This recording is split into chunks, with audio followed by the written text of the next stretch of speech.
Hello and welcome to the Just Mates podcast, where we aim to destigmatise men not speaking up about mental health. Remember to follow our social pages on Facebook, Instagram and Twitter at Just Mates Pod. You can listen to and subscribe to our podcast on YouTube, Spotify, Anchor and Apple Podcast. All the links are provided in the description.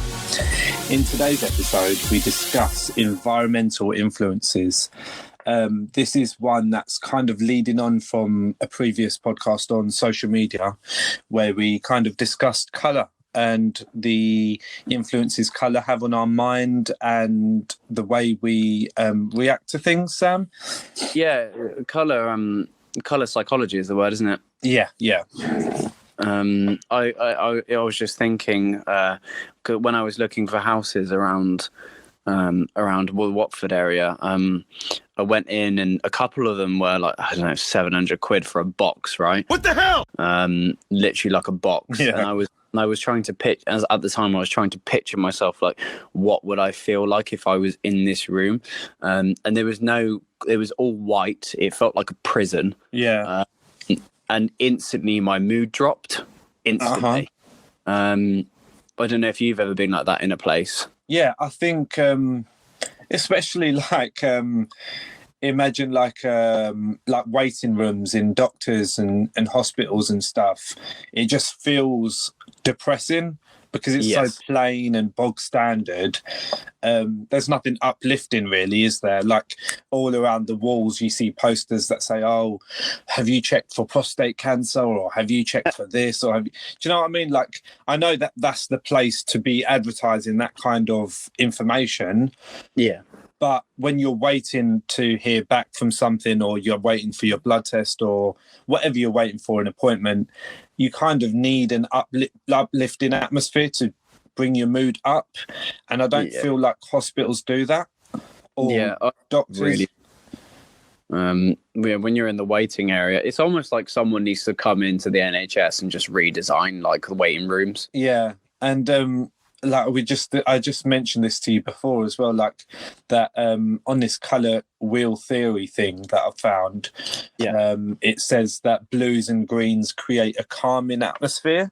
And as much as obviously that is quite relevant considering that NHS is blue and a lot of the mental health charities and like talk apps and stuff, they use them kind of blue greeny gradients like teal and stuff. But then obviously when you come to, like I just said, when you come to the hospital or doctor's surgery or whatever, it's all white and there's nothing uplifting. It might be calm from the brand that they use in the blue and the green, but I think it's just depressing really.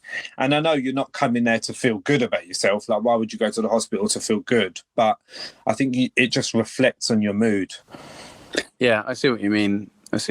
But I think just, to me, it's just seeing white is just so depressing. Like, I mean, I'm looking at my room right now. I mean, the majority of it, like the wallpaper and stuff, is white, and the door and everything. But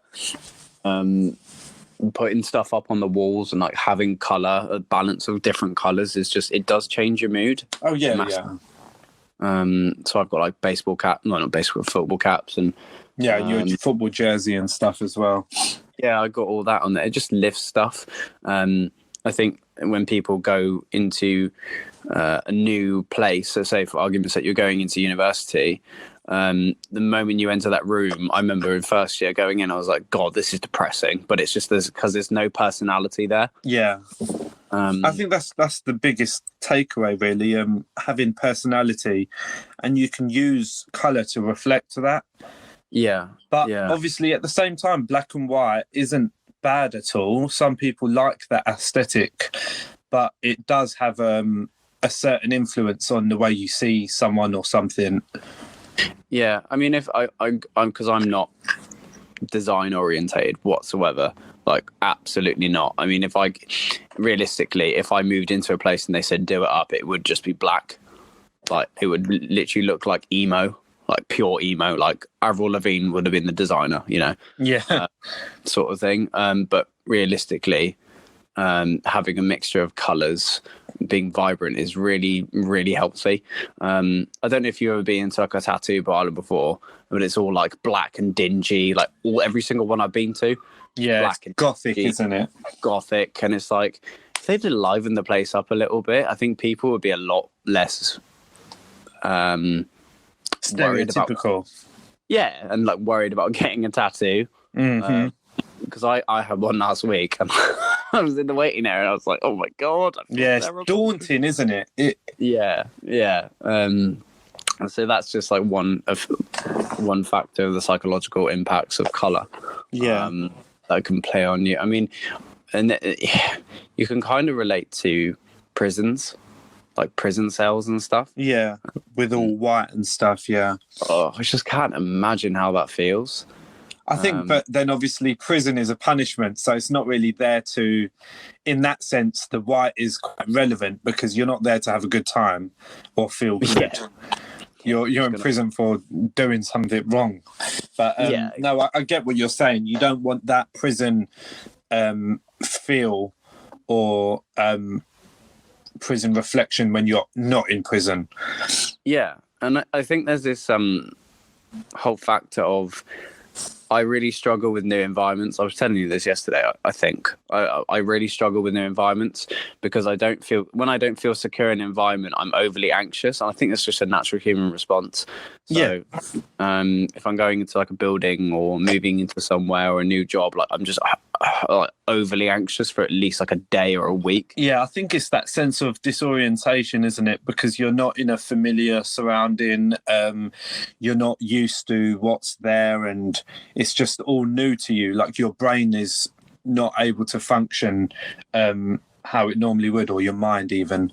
Yeah, because you just don't know the outcome, do you? No, exactly. It's just like, especially I hate driving to new places where I don't know any of the roads. Me too. Because I don't feel comfortable driving, but because I just don't feel like I know when a left turn is coming around my area. When I go to a new place, that left turning is just so new to me. I don't know what's going to be at the end of that road, or if it's narrow, or if there's cars on each. Do you know what I mean? Like it's just, it makes you feel anxious. And I do feel like that sometimes, like driving in a new area, it's just quite daunting. And I use that word a lot, but it is quite, it does make you feel out of place. And I've been on holiday quite a few times where obviously you don't process where you are until a day has passed. So yes. I do that a lot, mate. I'm glad you said that. Yeah, because I'm alone with that. Exactly, yeah. So say if you're like in a hotel room, it's all new to you. Like obviously you're in a different room, you're not in your normal bed, whatever. And then the following days when you start to feel like disorientated, like, oh shit, I'm looking out the window, I'm not seeing what I normally usually see. And it just makes you feel like, oh, I'm actually not where I am normally. And your mind starts to adjust to the fact that it's a new norm for that moment of time. Yeah, it's like if you put it like a primal twist on it, it's obviously fear. It stems from fear and uncertainty, all of it pretty much. But it's like a lion marking its territory. Getting used to its surroundings and its environment in order for it to feel safe. I think that's what's kind of not dangerous, but it can be quite horrible for people who hate the new surroundings when you go on holiday and stuff, because as much as it takes that much time to get used to, as soon as that type of person gets used to it, they're going to have to leave, because you're not living out there. You're just there for a break, and then a week passes, you've gotten used to the atmosphere, and now you have to go back home. Yeah It can be quite, I think we underestimate how that can affect people. Like I've been on holiday a few times, and like one of the people I went with,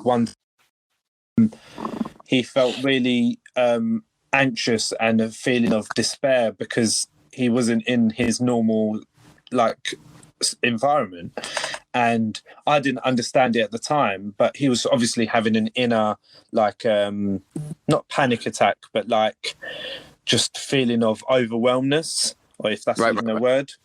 Just overwhelmed. Overwhelmed. And I understood it because he didn't know where he was. But then that feeling passes, and then you get used to it, and then it's okay. But you just got to be understanding that not everyone deals with things the same way. Yeah, I mean, me as a person, like, I like to. This whole concept kind of fits into structure and routine. Yeah. And what you know, and this complete balance between the known and the unknown, order and chaos sort of side of psychological thing, like that I'm trying to talk about here. Just the unknown, it creates fear. Like, and fear, as you know, the majority of mental health problems stem from fear. Yeah.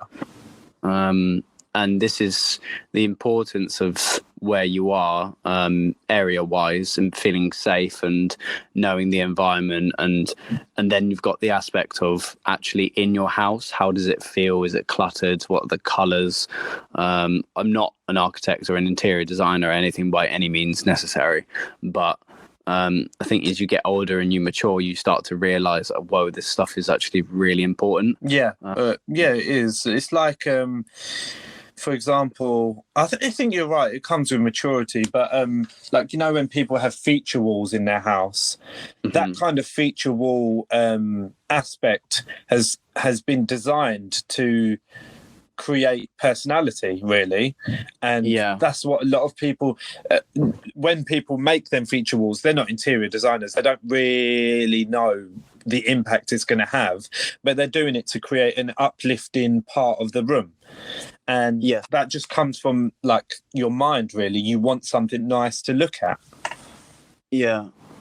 Let me ask you a quick question. And I mean, I have like a weird spin on this, right? So, do you think people make the place, or the place makes the people? People make the place, because I'll tell you why. Because you could be in a shitty room, or like a scary environment, but the people you're with, or the atmosphere you bring, can make it feel safe. Yes. So, for example, like, you could be absolutely scared to shit walking through a forest, but because you're with a certain friend or certain someone or family, you don't feel any fear, because you've got that comfort of somebody else, and it's the comfort they bring, knowing that you're not alone. Yeah, and then there's the other side of the flip side of the coin. I remember when I went to a meeting in London. I won't say where I actually went, but I saw the Google offices, and I was kind of relating it back to one of the offices I used to work in. So if you know anything about Google, and you look at the whole attitude and like what they have inside, the pods, the colors, the toys, and you just look at it and it's like, I could genuinely live in there. Yeah, it's a safe environment. Yeah, and I was thinking about working at this one place years ago, and it was just an office by myself in a room, white walls, a window, nothing, no personality, nothing, and that made me feel like awful. And then it just kind of clicked when I was looking at Google. I was like, well, no wonder people want to work here. Have you seen? It looks like a playground. Yeah, I think that's what you need. And even here, like it says, orange and yellow can stimulate appetite. And appetite can be quite subjective. The word, like, what you can take from it could be food, or it could be McDonald's. Sorry, McDonald's. Yeah. But yeah, no, you're right. Yeah, exactly. But it could be food, it could be environment, it could be hungry for adventure, like that kind of appetite. So the appetite for having more. But for example, like where we work, or are working now, the brand colours are orange. Yeah. And whatever you may think about that workplace, the orange is quite uplifting. Yeah, I find that whenever I'm picking up one of our coffee mugs. Yeah, exactly. And even the colours that you can use can make something that's so bad feel so good. Yeah. Just vibrancy, really, isn't it? Yeah, that's it. It's definitely about that. Yeah. But then in the same way, like, okay, this is from a design perspective. I've been told this and I've read this before as well. So obviously a lot of designers use black as a background color or even a foreground color. Right. But I've learned not quite recently, but I've learned that, so you've got jet black, but then there's other like forms of black. There's like charcoal grey, there's like offset black, there's blah blah blah. I've learned to really use offset black, jet black, sorry, like Why? Actually black for a background, because it's so uneasy to the eye. So Really?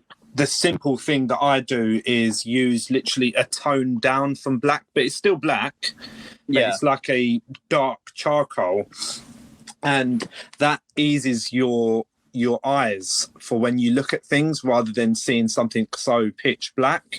No shit. And so even like the grey we use for Just Mates, I could have easily used black, but I used like an offset grey, like a balance between black and like light grey, and I just think it looks easier on the eye.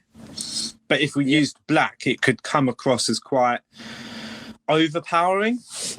Would you think about the updates on the social platforms? Because you can do this on YouTube as well, so you can turn things into like theatre mode, and like the whole layout of Facebook is like black now. Yeah, so you've got dark mode, haven't you? But you can have like theatrical mode or complete darkness or something. Yeah, and it just in the focus point. Didn't you say that last time? Like it brings in the focus. So like if you've got a black background, it allows you to focus on other colours and stuff. Exactly, yeah. And I think on most of the apps that I use, I'm using dark mode because it's just easier on the eye than white, because white can be quite, I don't know, overwhelming, I think. Like, it depends on where it's used, but white as a background colour, it's just boring as well. But the black that I use dark mode on literally everything. Yeah, I don't know why. Like my preference for materials and things is black. I'll have a black car, black phone, black water bottle, black Xbox, black socks, black shoes, black. Like it feels like I'm an emo, right? But I just don't like to venture into too many other colours. I think it's the worry of how you're seen as well, isn't it? Like black and white just seem simple that people won't think much about when they see you. Whereas if you look at all these like there's these Singapore guys, Chinese guys, like foreign students that come over, they wear such vibrant clothes, like in Japan, the colours that are there are literally astonishing. Like they'll use bright orange, and even, I don't know if you've heard of the brand Supreme, they use such like vibrant colours, and it's just in your face. And I've always been worried about used to be worried about wearing something that's a big logo or a bright colour, because I don't want people to think like, what's he wearing, kind of thing. But now I've just gotten to the point where I don't really care. Yeah, it's just I think it's just reflective of your personality as well. I went into a Japanese shop over the weekend, like a convenience store, and I was looking around, and obviously the products and the writing and everything's different because it's imported, isn't it? Like, you ever been to one of those like foreign shops? Yeah. To one of those Japanese shops, and just had a gander, and I was looking at everything, and everything was just so vibrant. Yeah, you're right. And even in Watford, High Street, Asia Smart, the shop. Yeah. Even if you go in there, and if you just go on the drinks fridge bit, they've got all them weird like the fizzy drinks and like the Pokemon drinks and stuff. Yeah. Even the shelf just itself looks alive. Yeah, it does. It just makes you want to buy, like, in a really weird sense. Like, I think if you're a little bit immature, you see like a Pikachu drink and you're like, yeah, I want to buy that. That's cool. Yeah, you know what I mean?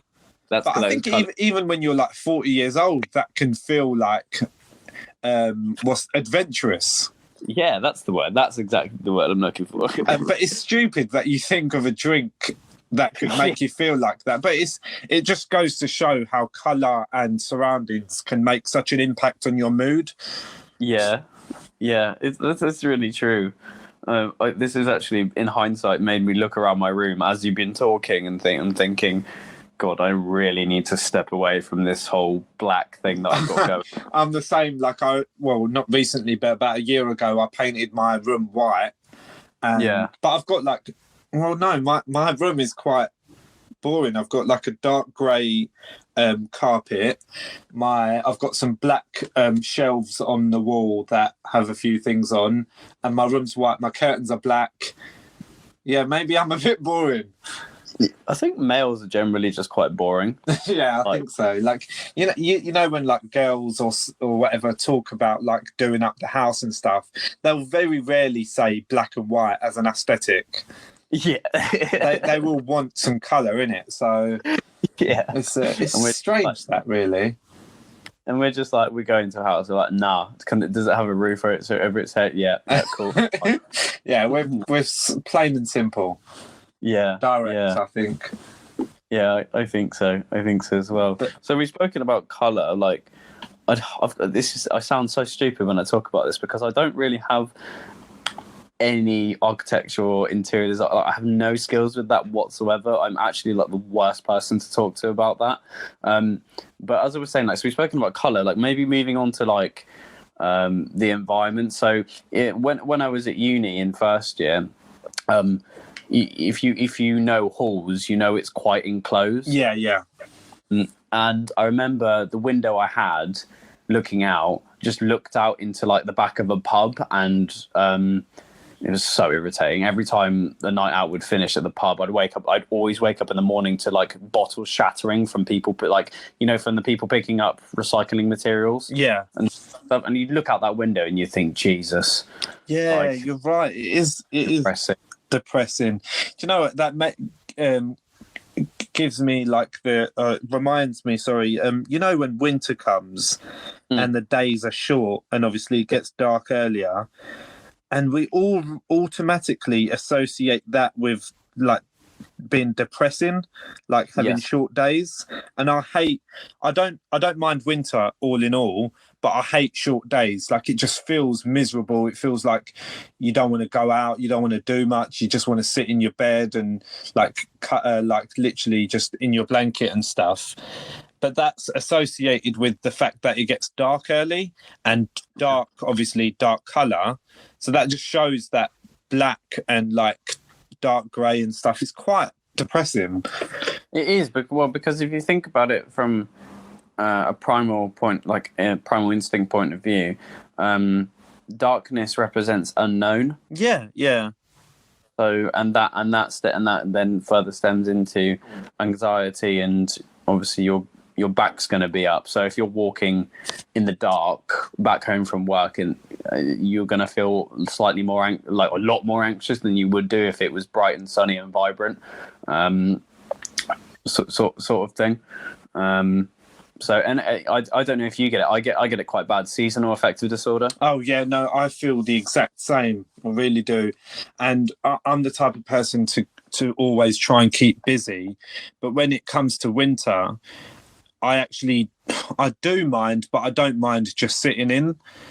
And it's weird because I'm actually quite an active person, but I just hate short days so much. It just makes me feel unproductive. Yeah, and I find that I'm a lot sleepier. Yeah.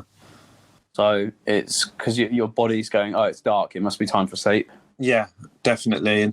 And I just want, before we completely move on to environmental like surroundings, I've just come across this diagram, which is it's of a brain, and then there's little, I don't know, I think I've sent you this link as well. Yeah. It's of a brain, and there's different colours associated to part of the brain. I just want to read off of these, and then we can talk about them, or we can just completely move on. But okay, I'll start with red. It says creates a sense of urgency. It is also known to increase appetite, ideal for consumer sales and food chains. So McDonald's. So obviously, as you said before, McDonald's, quite interesting. Purple develops problem-solving skills and creativity. Ooh, what's purple? So beauty products as well. Like think, what is purple? I know, I swear a few like financial institutions. Yeah, I think so, and like not finance, property agencies as well. That's it. I think William Brown, maybe. Yeah, my bank is NatWest is purple. Yeah, so that's finance as well. So, but when you go into NatWest, like they've sort of rebranded. I noticed this a couple of years ago. When you went into a NatWest branch, it was really depressing. It was all purple. It was just gross. Like it just felt horrible as you were going in. You actually felt like you were going to like wait in the DMV. It was gross, but like they've sort of rebranded. There's more vibrant colours. It's a lot more modern. I think it's the type of purple you use as well. Like a dark purple can instantly be as depressing as black, but if you use like a kind of like a violet or like an offset like purple, it can just instantly change the mood. Yeah, no, you're right. So it's the contrast and the vibrancy of the actual color itself, as opposed to it just being, red. Yeah. Orange and yellow promotes optimism, and funnily enough, it's ideal for impulsive buying products. Yeah. So do you not often think, same with like that Pikachu drink, it's yellow in it. So you would just, it's an impulsive buy. You just buy it for the color. Yeah, mate. Yeah. Blue provides a sense of security and stimulates productivity. And this is what I was talking about on social media when we were talking about it, how Twitter is blue, Facebook is blue. A lot of brands use blue to kind of entice people. Yeah, or you could look at the political parties, because you look at Conservative, like that's what they're doing, but I don't feel secure. No, it's not. Maybe it depends who's using the blue. And the last one here, it says green creates a sense of harmony and promotes decisiveness, promoting environmental issues. So we can go off to environment off of this one, but mate. Just like it's so simple but so like true. If we go on a walk and stuff and we see like greenery, nature, nice trees, nice field that's like nicely cut grass, we'll instantly take a picture of it and probably caption it peace and tranquility, because we'll just associate that with harmony and peace. It's like that whole. I was in London the other day. It was last week. Just walking through, and London to me it's vibrant, it's great, but it puts me on edge. Yeah. Like for everybody, because it's crowded. So yeah, and obviously me, country boy, we don't deal with that. We go with the greens. So like, you probably don't know what I just said there. No, I don't. But it's different because you come from like Wiltshire and stuff, and obviously some aspects of Hertfordshire. There's a lot of green, there's a lot of trees. It's just out in the open. It's spacious. And what I've noticed with London as I was walking through, they're actually using. So they plant trees. They plant. They make it. Ever seen those buildings with like? I think there's one in Watford. Where they've just put greenery on the side of the building. Yeah, and like there's balconies with like just greenery and stuff. I know what you mean. Yeah, it's it's just as simple as like, so if you move into a new room, I think one of the best things you can do is just have a plant. Yeah, like it sounds so stupid, but it actually does work. Just getting yourself, I don't know, like a bonsai tree or something. I know. Do you know what? I was recently talking to someone about this. How I need to go to. I don't know if you've heard of the place Van Hagues. It's a garden centre, but I want to get some. I want to get a plant for my room, and just an indoor plant, because not only just for aesthetic and whatever, but it's also because it obviously releases oxygen as well, doesn't it? Like positive what's the word, not positive, it's just fresh really, and it makes the room feel fresh. And I think I also associate that with calmness, because green feels peaceful. It does. So having that on a shelf in a white room could just be so aesthetically pleasing to you. This is quite. I've just realised that I do have I've got like 2 cactuses in my room, and I haven't fed them. You stupid. I haven't even noticed them, and I've been there a few times. Oh my god, my cactus is called Lenny. Oh, no. And I haven't given him any water. What the? You bad boy. Oh, I'm actually going to water him now. I feel with coffee. Wake up! But yeah, no, it's just interesting, really. And what was it we were talking about yesterday about environments, how it can influence our behaviour and stuff. I think like a busy environment can make you feel quite lonely. Do you not think? A busy environment? Yeah, like because you feel like everything around you is moving and you're not. Well, it just makes you feel like a small cog in a big machine. Yeah, that's kind of what I'm getting at. Well, I definitely feel like that when I'm in London. I feel like a mouse. Yeah, you just feel like Insignificance. Yeah, that's the word, insignificant. It's weird, really, because you'd imagine that it would make you feel more productive. But like, have you ever had these moments like walking around London or even a busy area? You're walking, but you're not actually processing that everything around you is moving, and you're like in slow-mo in your head, and it's like, what is happening around me? Yeah, I do kind of get that feeling when I'm in big cities. I just feel really insignificant, and like it's really intimidating. Yeah, it makes you feel anxious, and I think a lot of us underestimate this because there's a lot of people that are not scared, but they took so long to get themselves. I know someone like this as well, that it took them so long to even venture out on the tube to go to London on their own, and obviously that's exactly me. Meet people, because it just felt so out of place, that worrying that I'm going to a massive crowd and I don't want to feel like not even just getting lost, but just feel like, I don't know, just feeling overwhelmed by That's it. exactly me, mate. That's exactly me. Obviously, because I come from the country, I still to this day. I mean, I'm much better than I am, but I'm still to this day get really anxious about getting the tube. It's weird because, you know, when you if you said that to people years ago, like say when you're 16, 17, when people actually kind of did venture out and do that, you'd think, oh, don't be stupid, just get on the tube and I'll meet you there. Or you'd kind of brush it off and you'd be like, well, no, just grow up kind of thing. Like, it's just a tube. But I don't think it's just you need to realise that it's not easy for everyone to do that. Yeah, well, it still is to this day really difficult for me because, I mean, I'm much more confident with using the tube now. Yeah. Much. But like when I first went to a meeting in London and I had to get the tube, I was just petrified of the overcrowding, and I think it's just that whole fear of the unknown. Like, I don't really know. I rationally in my head, I'm like, I know where the tube is going.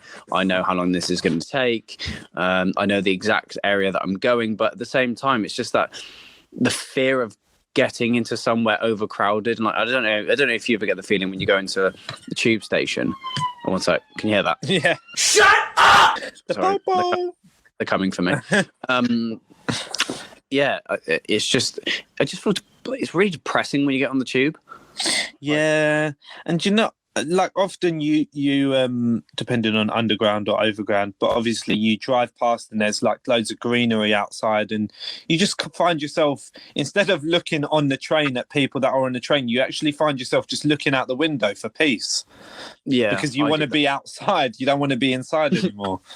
Like a mouse. Yeah, it's weird. It's really weird how your surroundings can just influence how you feel and stuff, which is why we always say this, but we're so heavy on going for walks and jogs and stuff, because it gets you out of that secluded environment, like our white box rooms. Yeah, it was, well, I think we've come a long way from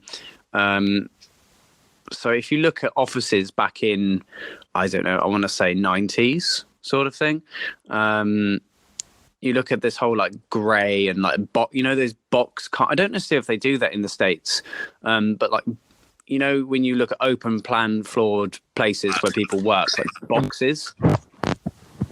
I just could not. I would not work in an office if I was working in that. No, I think, as I said before, I just wouldn't feel productive at all. No. I'd feel like you just said as well, with being in London in a massive crowd, you just feel like another piece that's insignificant, and you just feel like, am I really making an impact here? Yeah. Whereas if you have like bubbly walls and like vibrant colours, you feel like, oh yes, I feel like I need to thrive for more. Yeah. I think if I'm gonna open an office one day, like if it gets to that point, say if I'm opening up like an agency, I think one of my number one points would be making the environment something that I wouldn't mind sleeping in. Yeah, it's just that level of comfort, and obviously people find comfort in different things, but there's a balance, isn't there? Just like you said with the Google offices, I think we can probably agree that anyone that would go into them offices would feel comfort. Yeah, instantly. Mate, I wasn't even in the bloody office, and I felt a comfort. Like I just looking at it. It's just fun, isn't it? And like I think they have that slide as well, don't they? Well, I didn't see the slide. I just saw beanbags and toys. Yeah, do you know how much of a difference beanbags can make? Yeah, I know. Maybe we sound a bit immature here because, like, you probably hear people in their 50s going, beanbag. Yeah, I know. I think, do you know, I think we spoke about this at work. Like, we have them mental health meeting. Well, we have that little, what is it called? Health Assured, that support work and stuff. And they do them little videos and teasers and stuff. And they were saying about naps and taking naps and how essential that is during the day to just remove yourself from a busy environment and take a break. And but if you were to go for a nap, would you want a colourful room or would you want a plain room? Oh. I don't know, actually. I'd want a plain room because I'd feel soothed. Yeah, I think so as well. But at the same time, that would trigger some negative thoughts or feelings with me if I was in that. But at the same time, it would make me feel sleepy. Because if I was like in an all black room, maybe, you know what I mean? It would make me feel a bit anxious. Yeah. But on the same level, if I was in a room which is like fluorescent pink, I wouldn't be able to go to sleep. It's just too alive, isn't it? There's just a weird one, like, I don't know. Like, some people have to fall asleep in pitch black and curtains shut, doors shut, like completely no lights showing. Like, say you have a charger and there's like a little green light on there. That can annoy some people, so I'm not that bad. But there are people that need that complete darkness. Yeah. Oh, sorry, man. I just had a thought and I need to say it because it would pop on my head. So, offices and stuff right now, there's this whole move away from working at home. Yeah. Right. So this whole move, and obviously a lot of offices who ever use Google, for example, they invest a lot into their office space and they make it a place the whole idea of the Google office is to make it so you don't want to go home. Everything you need is in that office. But with this whole shift of people working at home, there's a necessity for people to make sure that their personal home environment for their work is as vibrant and as psychologically beneficial as possible, is as beneficial as possible. Yeah. So there is a necessity for that. So this whole shift from people working at home, and I don't know about you, if I'm working at home, sometimes I can feel a bit dull. Like I can feel a bit, I like the balance of going into the office and working at home, but if I'm working at home, it would, in hindsight, it's probably a good idea to get like you said, with plants, like change the color of certain things. Or even just removing, like I know a lot of people have studies and stuff, but moving your computer from your room to another room, so that you actually feel like you're not just waking up, staying in the same room, got the same things around you, or even just sectioning it off your room and creating that little studio space or office space that makes you feel like you're actually going somewhere else. It's just removing, like getting your mind ready that I'm going to work, even though I'm at home, but I am going to work. Yes, change of environment for the.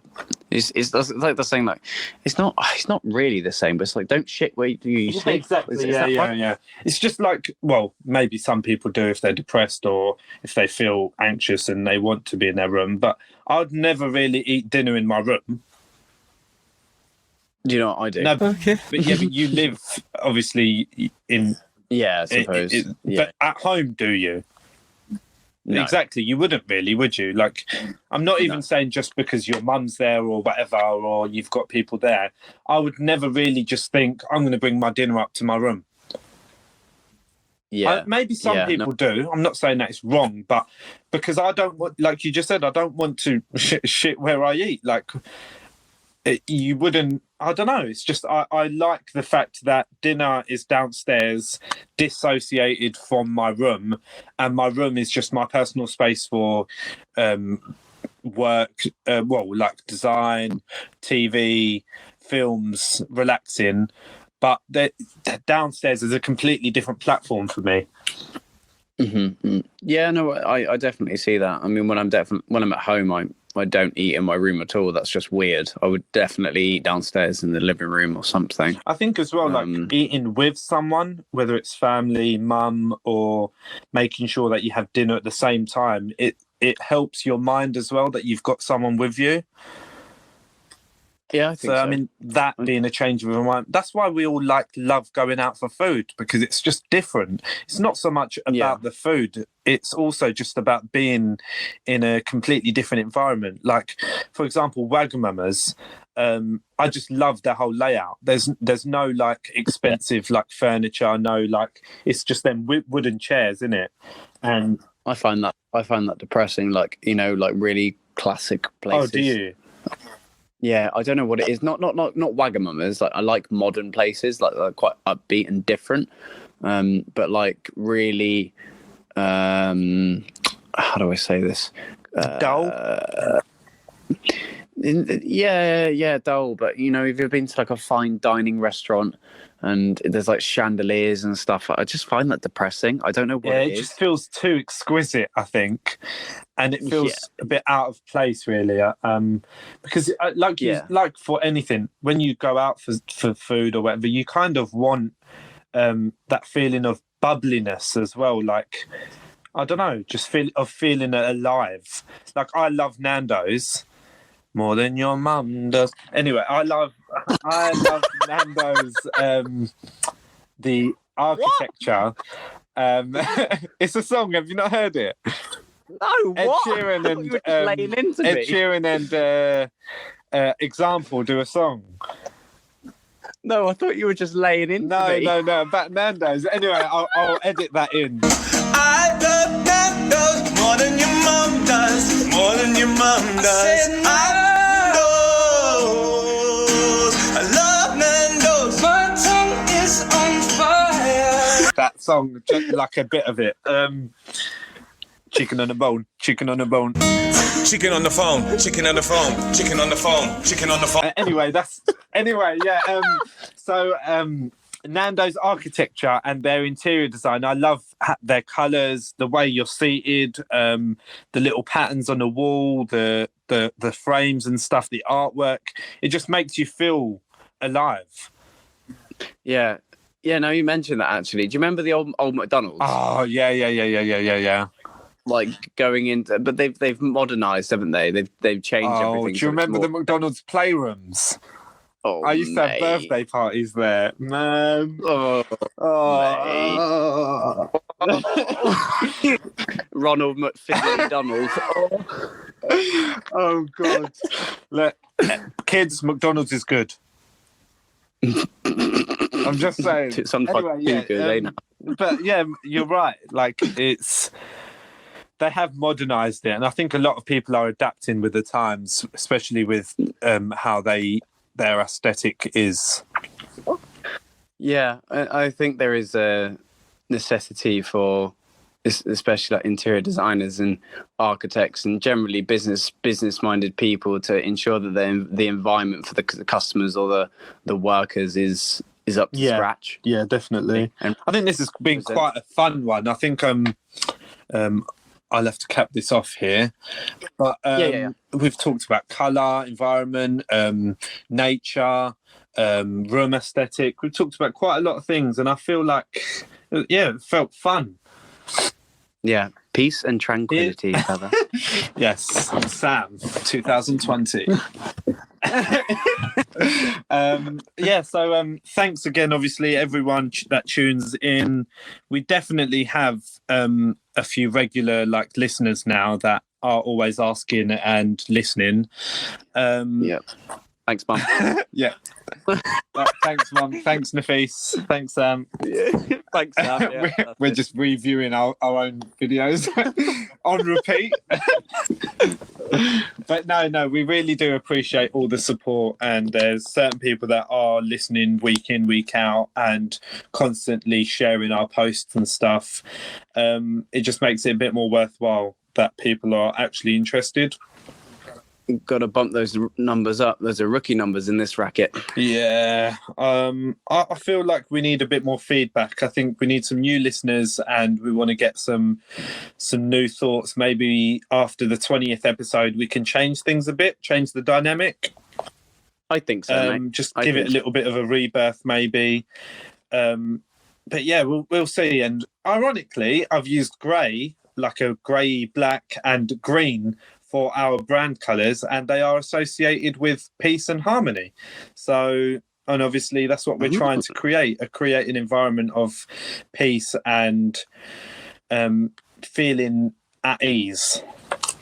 Yes, mate. But yeah, yes. And we were just talking, weren't we, Sam, before the pod, about how obviously doing this podcast was kind of really, like, if you think back at our first episode, is very much out of our comfort zone, but now it just feels so natural. And like, even before the pod started, we were just talking and it just felt normal, and even during the pod it just felt like we've just continued that conversation and we're not even recording. Yeah, and it does stem from this whole idea of, and this is what I, if I'm going through a difficult time, like, you don't know this, but like, if I'm going through a difficult time and I speak, or if somebody else, no, that's wrong. So if somebody else is going through a difficult time, right, and I speak to them, I say, look, I call Naf every day. Oh, really? Like, just to talk, and it works. And like, they're like, oh, I need to do that. And it's like, yeah, just call and just talk to a friend. It just works. I mean, like, considering obviously the time that we've had, we do talk every day nearly. I mean, there's some days that we both have a bit of our me time. But yeah, like, I talk to you about stuff and I think we just listen. It's just about listening. Sometimes I speak to you and I don't want you to really say anything, and you don't. In the same respect that I do the same as well. We just want someone to hear our problems, really.